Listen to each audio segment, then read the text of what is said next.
millions of families trying to live on income so meager that the pall of family disaster hangs over them day by day. I see millions whose daily lives in city and on farm continue under conditions labeled indecent by a so-called polite society half a century ago.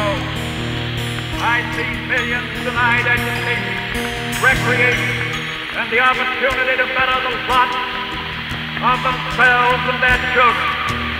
I see millions lacking the means to buy the products of farm and factory, and by their poverty denying work and productiveness to many other millions. I see 1/3 of a nation ill-housed, ill-clad, ill-nourished. But it is not in despair that I paint that picture for you. I paint it for you in hope, because the nation, seeing and understanding the injustice of it, proposes to paint it out.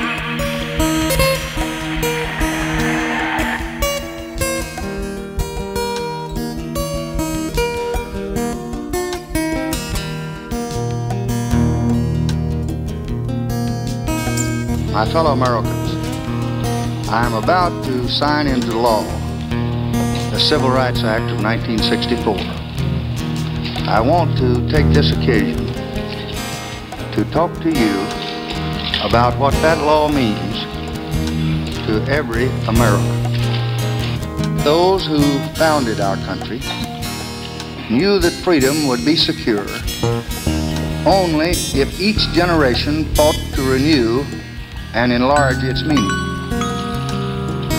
We believe that all men are created equal, yet many are denied equal treatment. We believe that all men have certain unalienable rights, yet many Americans do not enjoy those rights.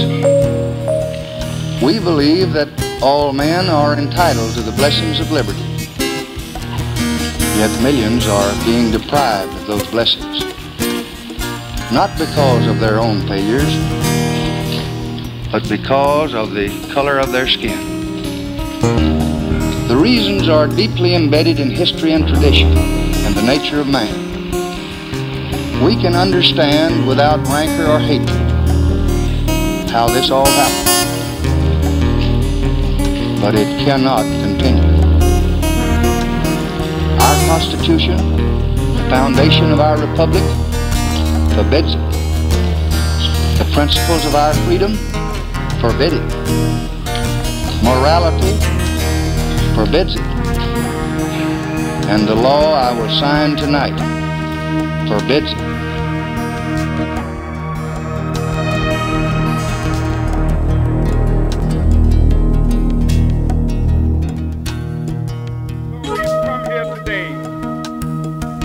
Dramatize a shameful condition. In a sense, we've come to our nation's capital to cash a check.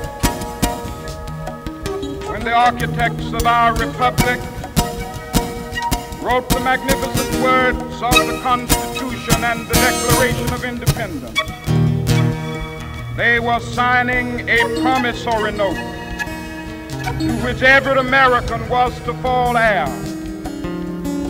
This note was a promise that all men, yes, black men as well as white men, would be guaranteed the unalienable rights of life, liberty, and the pursuit of happiness. It is obvious today that America has defaulted on this promissory note insofar as her citizens of color are concerned. Instead of honoring this sacred obligation, America has given the Negro people a bad check, a check which has come back marked insufficient funds.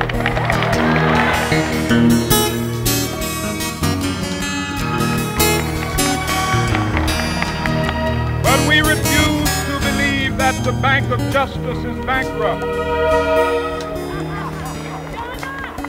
We refuse to believe that there are insufficient funds in the great vaults of opportunity of this nation. So we've come to cash this check, a check that will give us upon demand the riches of freedom and the security of justice.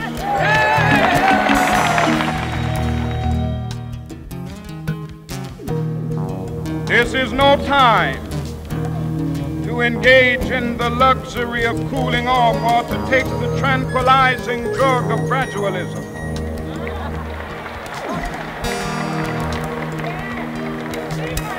Now is the time to make real the promises of democracy. Now is the time to rise from the dark and desolate valley of segregation to the sunlit path of racial justice. Now is the time to lift our nation from the quicksands of racial injustice to the solid rock of brotherhood. Now is the time. Justice a reality for all of God's children.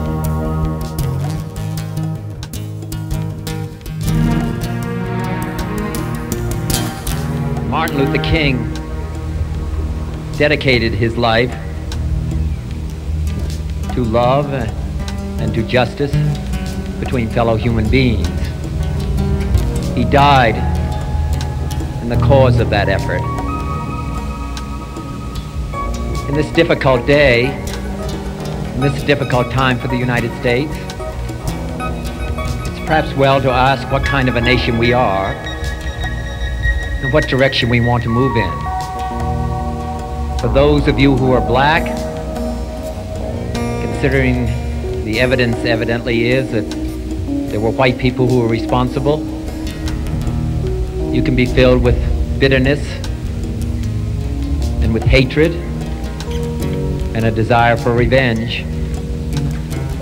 We can move in that direction as a country, in greater polarization, black people amongst blacks and white amongst whites, filled with hatred toward one another.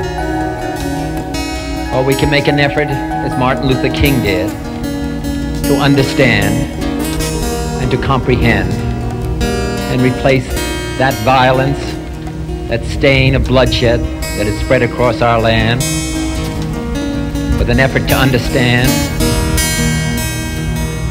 compassion, and love. For those of you who are black and are tempted to be filled with hatred and mistrust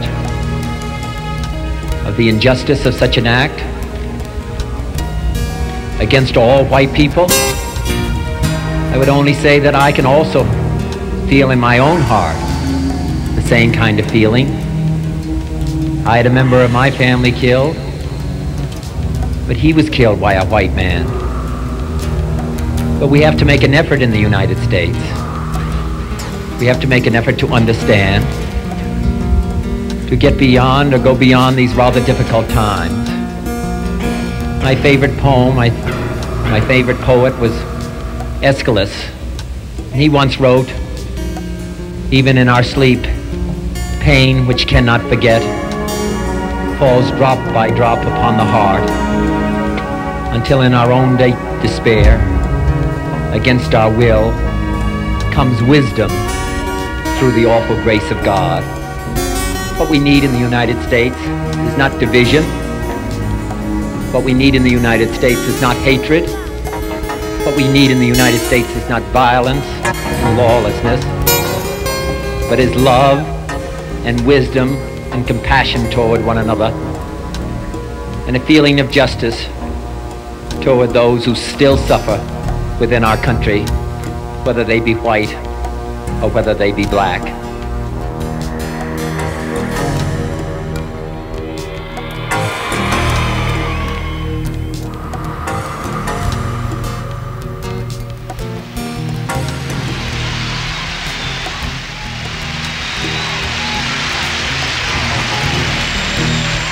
This campaign has taught me much, that leaders must be tough enough to fight, tender enough to cry, human enough to make mistakes, humble enough to admit them, strong enough to absorb the pain, and resilient enough to bounce back and keep on moving.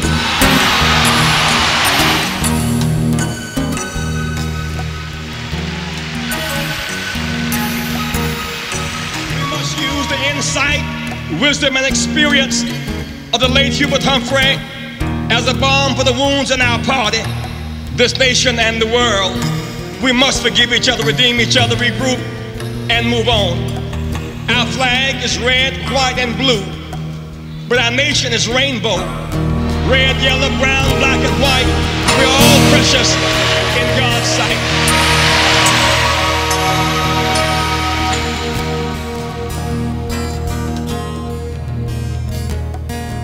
One of my reasons for going out on the limb as I have is to try and make white people be sharp, awake to some of their senses. Because if they don't awake, they're going to find out that this little Negro that they thought was passive has become a roaring, uncontrollable lion right at their doorstep, not at their doorstep, inside their house, in their bed, in their kitchen, in their attic, in their basement. And if you know that in time, you can do something about it.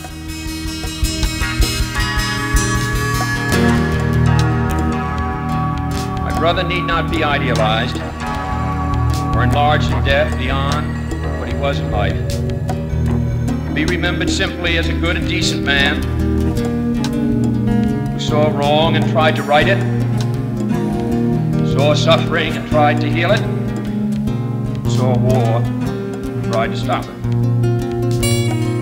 Those of us who loved him and who take him to his rest today, pray that what he was to us, what he wished for others, will someday come to pass for all the world. As he said many times, in many parts of this nation, those he touched and who sought to touch him.